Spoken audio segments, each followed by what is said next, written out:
Good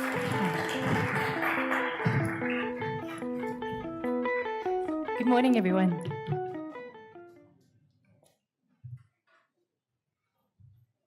Does everyone see that? You do? Good.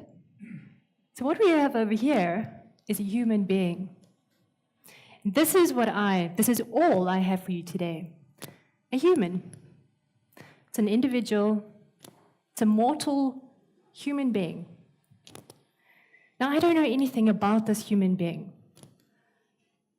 I can't tell you what this human is wearing right now. I can tell you that this human is wearing dark swimming trunks, a light shirt, mask, fins, and even a watch, probably a diving watch.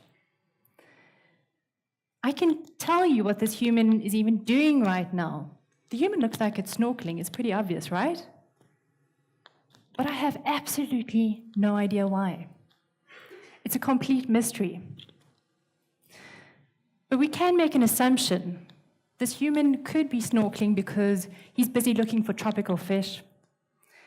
He could also be looking for the diamond ring that he lost when he was on the boat this morning and he was trying to propose to his girlfriend.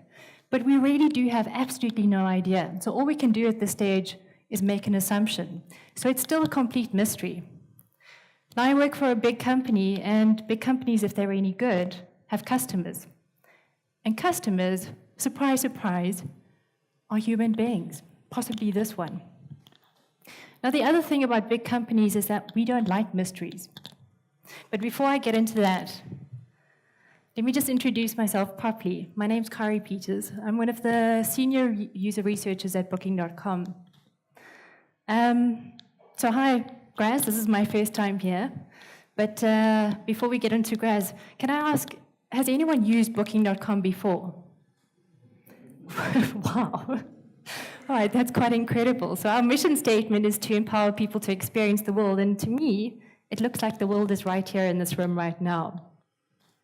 It says, let me tell you a little bit of a story. Last night I was on the phone with my parents, and they said, wow, you're in Graz, what are you doing there right now? And I said, thinking that my dad would be quite proud of this, I was invited to attend the World Usability Conference and do a talk there. So he says, that's incredible. And knowing how I feel about the folks at Google and what Google does, because he knows that if I was stuck on a desert island, the two things that I would really not want to be without is Wi-Fi and Google. He asked me, so will you be hanging out with the folks at Google? And I said, maybe, that would be cool. But what I'm really excited about is I'm going to hang out with people who get what I do. So it's a complete understatement for me to say how grateful I am to be here with all of you. So thank you very much for having me. Just as a matter of interest, is there anyone here from Graz? Okay. Anyone not from Graz? All right, so me too. Just to tell you a little bit about myself, I originally come from Cape Town, South Africa. And I moved over to Amsterdam last year, the beginning of last year, in the Netherlands to join Booking.com. So it's a really, really big deal to be here today. What I'm going to be talking about is the 3 ways that we humanize our way to a better product and the role that user research plays in that at Booking.com. But I'd like to start by saying that what I love about my job the most is that I get to study matters that actually mean something to me. One of the challenges about my job is that quite often in user research, we come across topics that are very difficult for us to hear. As a company, it pains us to hear some of the things that our customers have to go through. And unfortunately, some of those things are really difficult for us to study. So we'd prefer to turn a blind eye, but we can't do that. So what we end up doing is we dig into those problems deeper. And then it means a lot of extra hard work. We have to build a business case. We have to collect all of the right people in the right meetings. And this takes an extraordinary amount of time. And all of this challenge has to take place because it's essentially what we need to do is change the way that a company sees the problem. Because we need to get the whole company together to be able to work on solving this problem together. So that's the hard part. But most of all, I get to spend time on doing the things that matter a lot to me, that matter a lot to my colleagues around me at Booking.com, but most importantly, things that matter to our customers and our human beings. So I'll tell you a little bit about our story at Booking.com. In 1996, it was started by a Dutchman, Gert-Jan Breinsma. He was just one single man on his own with his computer, in his own office all by himself, and he signed up one hotel. And this was the beginning of everything. But it took him another 3 years before he actually hired his first employee. Now, 6 years is quite a short time. He managed to build the business up gradually over that amount of time before he joined on with the Priceline Group. And for anyone who doesn't know the Priceline Group, today it's one of the top 10 e-commerce companies in the world, the only one in the travel industry. Now, it still took another 8 years after that before they hired their first user researcher. It's not that we weren't doing user research before, but at this stage, we were still outsourcing to a different agency. And we managed to entice one of those agency people to come and join our company. So this whole timeline, 17 years before the business brought user research into the company. And now, where we are today, well, let me give you a little bit of context. At the beginning of 2016, when I joined the company, I was one of about 10 user researchers, a really small team. Now, at the end of 2017, our team has grown to about 30. So quite a massive difference. And if you don't believe me, let me give you an idea of how we got to that point. So this is Booking.com today.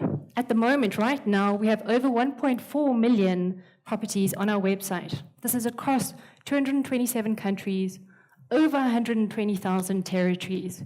And all of these properties are available on our site in 43 languages.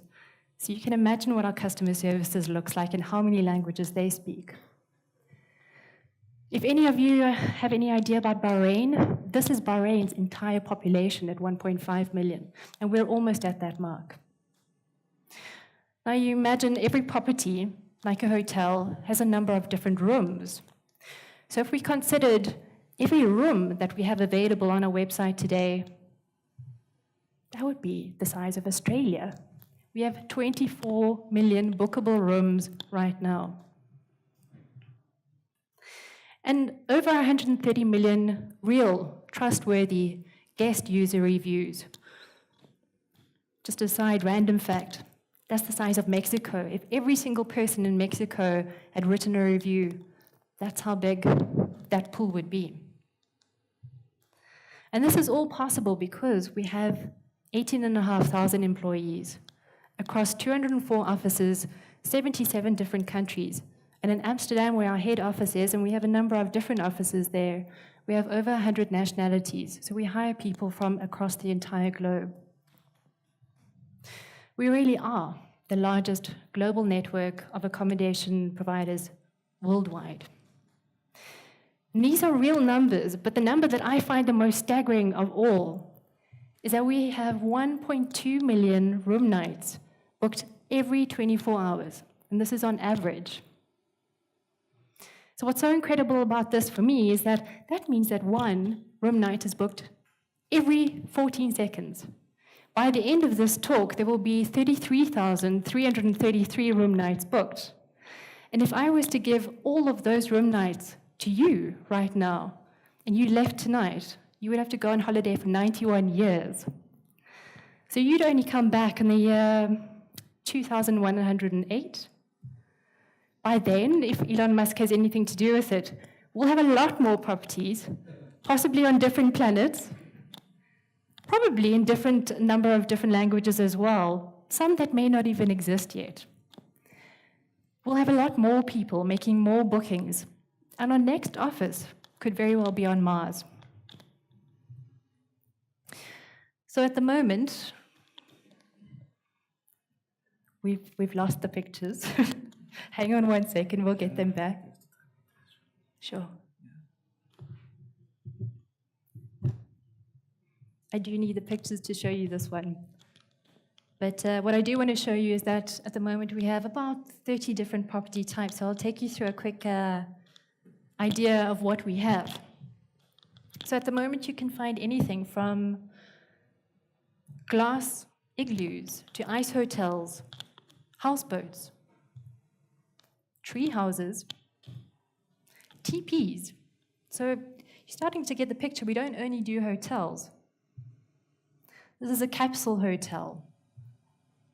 This is a luxury mobile home, super deluxe, has a shower in the front there, the smartest bar fridge you could possibly have, double bed in the back, and the front cabin when you drive is the most spacious thing I've ever seen. It's probably bigger than my first apartment. We have luxury island resorts, some of them which have restaurants under the water. So we've got a wide range of different kinds of properties. Just to give you an idea of the people who make this all possible, the product teams. This is generally what our product team looks like. We have a product owner, front-end developer, back-end developer, a designer, copywriter, and then we've got other services that plug into that, like user research. Our data analysts. We have a team lead as well. And last time I checked the stats, we had about 150 to 200 product owners across the business. So this slide gives you a pretty good representation of how many product teams we have at Booking at the moment. So how do we make all of this possible, and how has the business become such a success? Booking is famous for A/B testing absolutely everything. In fact, one of my colleagues that gives the A/B testing with our experimental training, he's got twins, so when he presents the slide, he has one of his girls on either side to say, we really do live experimenting absolutely everything. Sorry, is my earring clicking on the microphone? Is it bothering you? Okay, I'm actually going to take it out so it doesn't mess with the sound. Please excuse me. One of the things you don't expect to happen in a presentation, so surprise. All right, so we really do A/B test absolutely everything, from our design to our copy, to our implementation processes, our different devices, and even our phasing. So we're known as being a company that's revolved around incremental optimization. The thing about us operating at such a big global scale is we have a lot of traffic coming into our site, which means that when we experiment fast and we fail fast. And therefore, when we take those tiny little steps, if one of them works, it's a big impact. And that's what gives us conversions that are 2 to 3 times higher than the industry average, and that's quoted by the Evercore Equity Research. So we're really at an advantage there. And you would think that maybe this would be enough. But that's a bit of a problem. There are 2 things that it doesn't work for. When we're building new products, like our booking assistant, which is just recently launched, not to everyone, so some of you may not be able to see it, we don't have enough traffic to put this product or new product into our experiment tool. So that's one reason. The second reason, I'd like to demonstrate through a bit of an experiment with you. So this is going to be an interactive exercise. I'd like all of you to look at the person next to you. And if you don't have a person to look at, you're more than welcome to look at me. All right, so pick the person next to you. Everyone who's on that side looking at someone to this side, you're group A. And everyone who's on that side looking at someone this way, you're group B. All right, so for all of the A's, right now, look at your person next to you. Give them a long, hard look until it starts getting a little bit awkward. Now I'm going to ask you one question. What is this person doing right now? Are they starting to get a bit awkward? So they're trying to avoid your eyes? Starting to play with their hair? The knees bouncing up and down because they're incredibly anxious right now? What is that person doing? So just note that down. And group B, we're going to do exactly the same thing. So have a look at your person now, or look at me, whichever you prefer. Slightly different question, but we're still going to do the same thing. So take note of what the person is doing. Maybe at this stage they're smiling at you, they're blushing because they're a little bit shy. What are they doing? But I'm going to ask you a different question. Why is that person doing that? Any ideas? All right, so I want to take this one step further. Group B, you notice your person doing that thing, whatever it was. Ask them, why were you doing that? So if the person was smiling at you, please ask them right now, why were you doing that? I'm going to give you 5 seconds.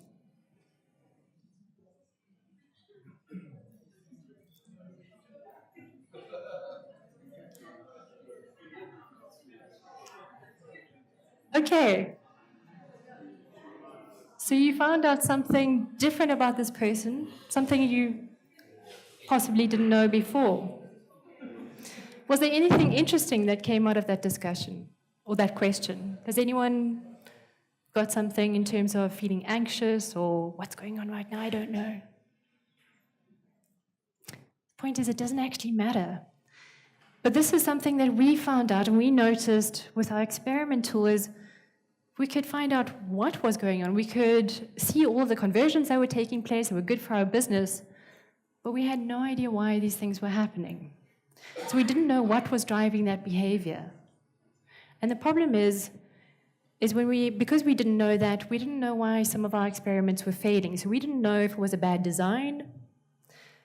We didn't know if it was bad implementation. We didn't know if it was just a bad idea.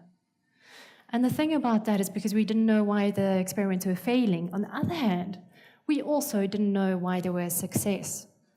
So we couldn't replicate that success. And that for us was a problem. All right, so the culture at Booking is all about failing. In fact, we celebrate failure. We see those moments as learning moments. So if our A/B test fails, it's not really a big deal for us. In fact, Thomas Edison would have fitted into our culture brilliantly because he literally failed his way to success. But the lesson we learned is that we can't always take our results from our experiments as a measure of true reality. And that wasn't the biggest problem. Another problem that we started noticing that as our business was scaling and we were adding more people to the business, more product teams, more ideas that were being fed into our experiment tool, we were failing more. So we went from a failure rate of 70% to 90%. So we really had to start examining what was going on with this problem and how could we slow that down.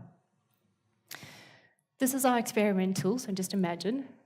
And the way it works is we ideate a change, we create 2 different design versions, we pop both of those versions into the experiment tool, and we show the one version to half the traffic, the other version to the other half of the traffic in a control group. And then we wait for statistically reliable results to come out. And this is from a set or big enough sample size. Now, the thing about this experiment tool is as long as we put in good ideas into it, it's all very good and well. And if one of those ideas is a good one, it means we'll have a big impact. So hurrah for us. That for us is millions and millions of dollars. The problem we face now is if we're adding more people to the team, you don't really know what to do with this experiment tool. If you put garbage into the tool, you're going to get garbage out. And unfortunately, this starts churning up your traffic. So we had to examine the quality of the hypotheses our teams were feeding into the tool. We had a look at our most successful experiments, and one of the things we found is that many of the experiments that were the most successful were the ones where the teams had actually gone out and hadn't just focused on qualitative data. They hadn't looked at Google Analytics, come up with an idea, and pop that straight into the experiment tool. These were the teams who'd gone out there, spent time with their humans, observed their humans interacting with the product.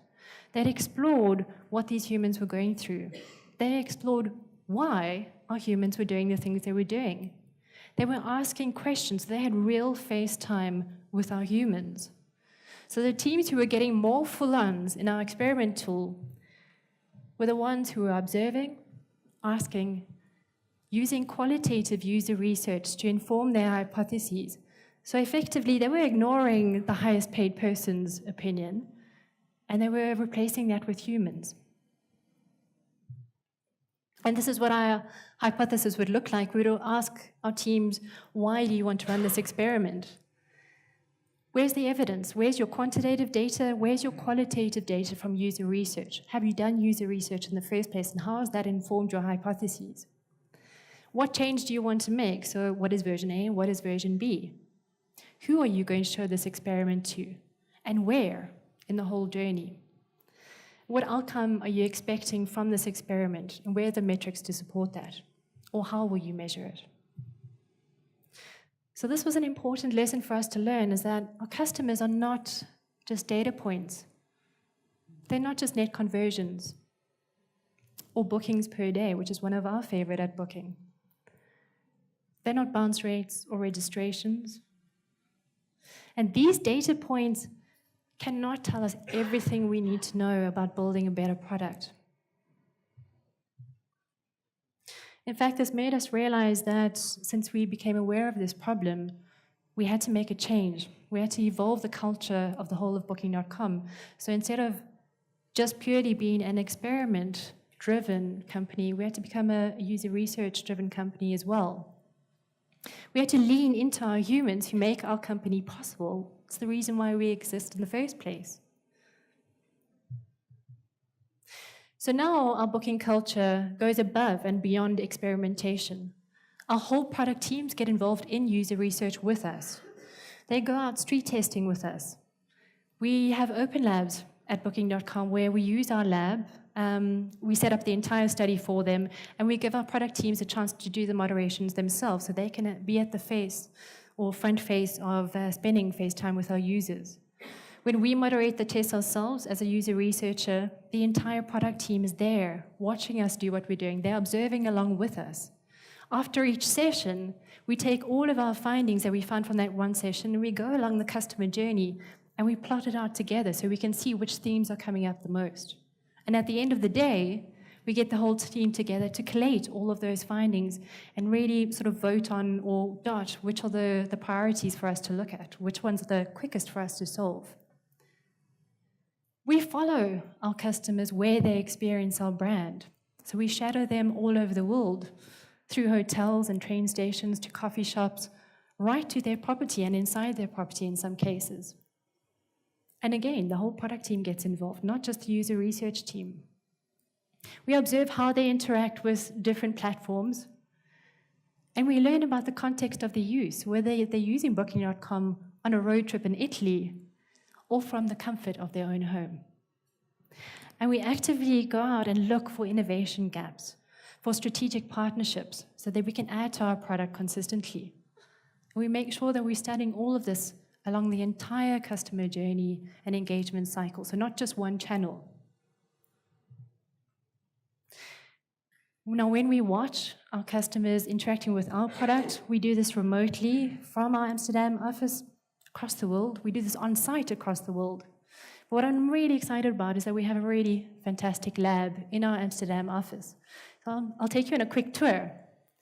We use Toby to watch our customers interact on desktop. That's our hacked Mr. Taffy. Sorry about the tape. We couldn't get the camera to stick on. But we use Mr. Taffy to do most of our mobile studies. And that user at the moment is sitting on a comfy couch. So I'll give you a quick tour around here. This would generally be where our user would be positioned on the couch. We try to make it a bit more homely. With our coffee machine just outside.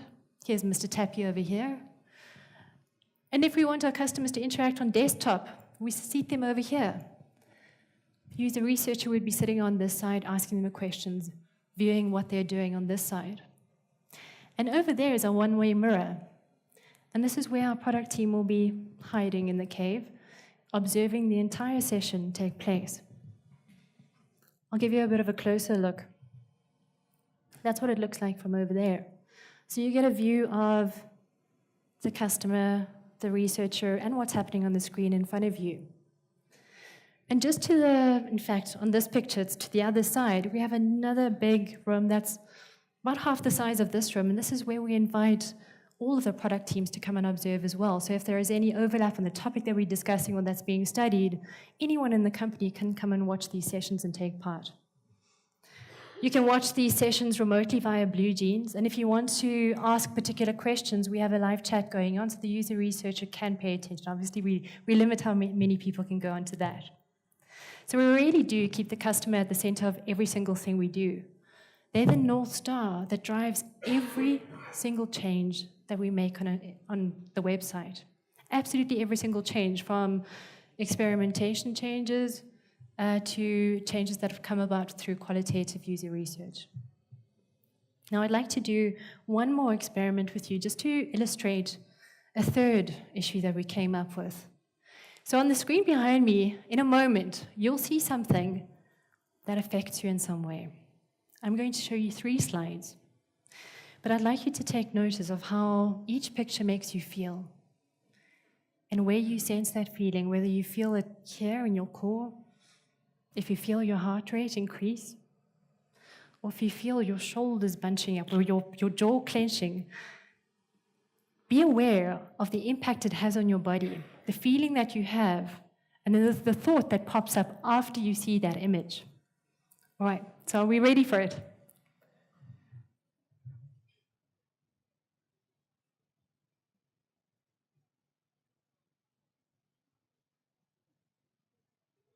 All right, so how is this image making you feel? Where are you sensing that feeling? And what's the thought that pops up in your mind from this? Now, show of hands, who felt the feeling before the thought? Anyone? Okay. Who had the thought before the feeling? Okay. Now, if there is any doubt about which one you feel first, I'm going to show you another image.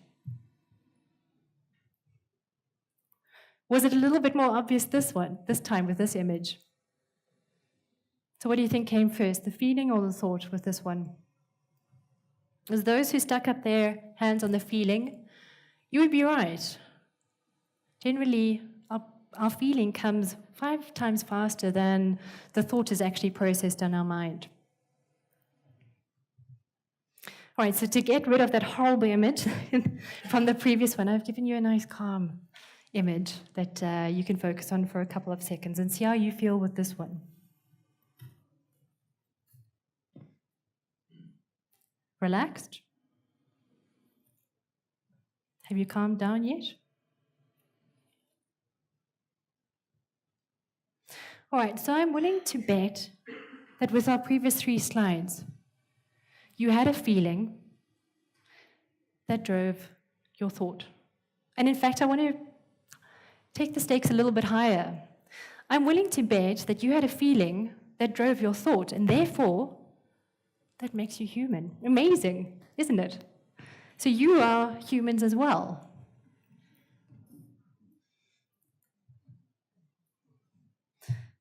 All right, so we realized that at Booking, we were using our experiment tool to get our conversions, to drive our conversions, and it was measuring what our humans were doing. So I call it our human doings, but it wasn't enough.